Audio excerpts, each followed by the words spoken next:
Now, a lot of you probably grew up watching our next guest play with Big Ted and other soft toys in his role as long-time presenter of Play School.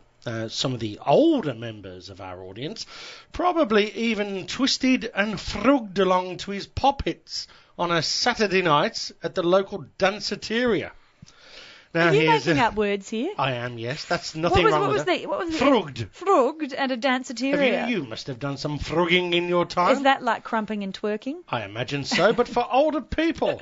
Now, he's had an amazing life as an actor, TV presenter, singer, and for the past decade or so, the passionate founder of the Australian Children's Music Foundation, dedicated to bringing music to the lives of all young Australians. Now, I'm involved with this wonderful organisation too, but I don't get a lot of time to grill my boss about his extraordinary life and times. So are you ready to be grilled, Don Spencer? Well, after that introduction, I think I'll get my hat and go home.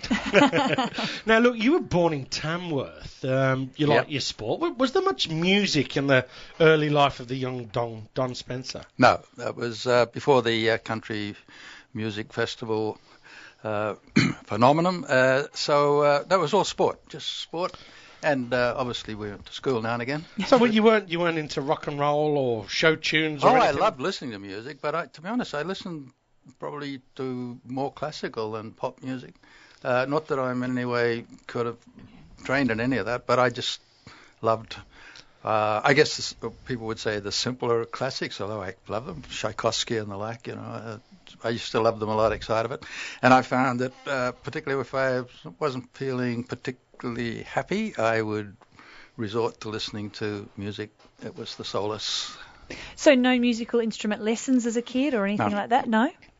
No, there was an old pianola we had that worked now and again, so I pushed the pedals and do that. But, occasionally.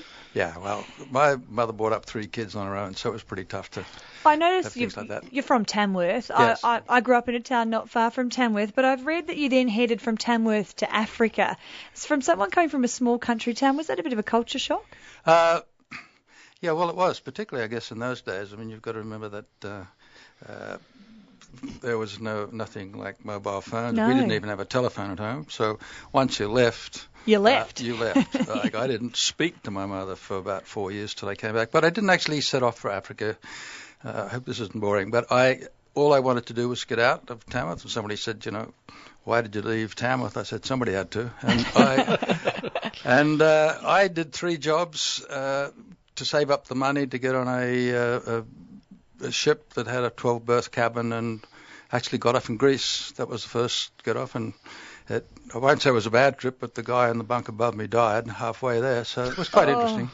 Why were you going? Why were you heading off? I just wanted to get out, Dicko. I honestly... Yeah, but you could have come to Sydney. You didn't have to go to Africa. Well, I had to get out. I don't know why. I kind of had a troubled childhood in terms of whatever. I won't bore people with that, but I made up my mind when I was really young that I wanted to get out, and I didn't know what I wanted to do. I was studying to be a town clerk, which meant I was studying to be an accountant after I left school, and we had a good school there in Tamworth. Only a very small town in those days, still dirt roads and everything, and but I just had to get out. Something was just telling me to get out, and I didn't know what I wanted to do, so I got off in Greece, and I hitchhiked around, worked in Sweden for a few months without boring, and then eventually found my way thinking I'll go to Africa. So I went to Africa.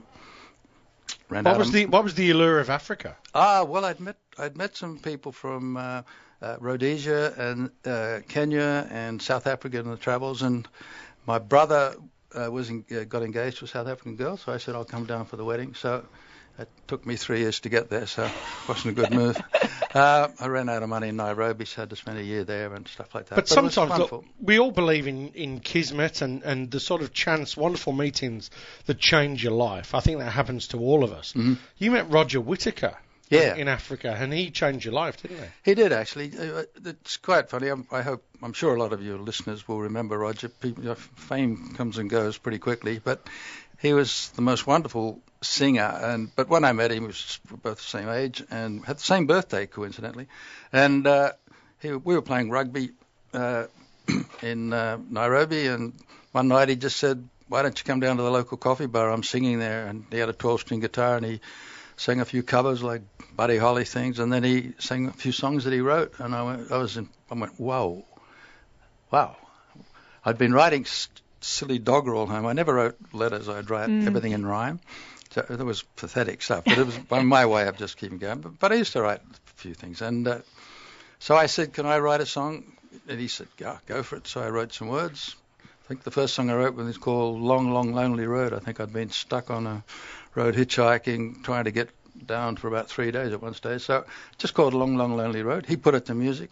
We got a lot of airplay, and I went, whoops, that's it. I'm going to get a guitar and learn to play and write songs. As I said, it was a fortuitous meeting because you found your way to swing in London in the 1960s and became a pop star, an international pop star with this hit.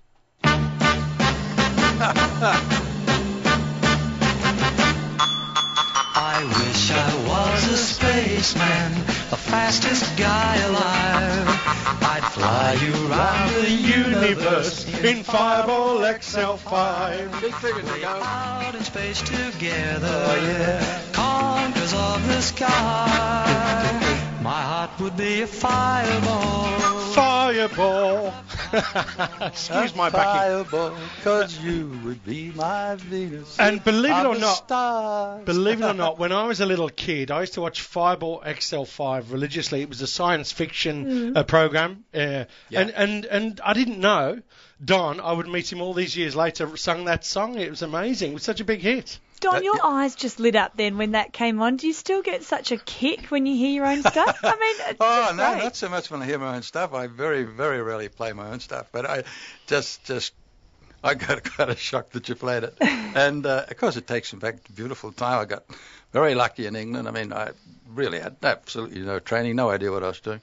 And Fireball just took off. So it was great. And suddenly I was touring with the Rolling Stones and people like that and watching them, what they did, and not them, I could never follow them, but I mean, I'd see what other people did and try and follow that. Don, handsome young bloke in London in the 60s. Who are we talking about now? Were you a hit with the ladies? Was I a hit with the ladies? I know you are a hit with the ladies still, but were you batting above your average back in those days? Oh, for a country boy, way above my average. You're kidding. From where I came from, yeah, I did. I was batting way above my average. I kept hoping nobody would find out, but it was good fun. You came back to Australia, obviously, at some point, and for me, I have to disclose that I grew up with you, Don, watching you on Play School. It was the one TV show I was allowed to watch. How did the Play School thing come about?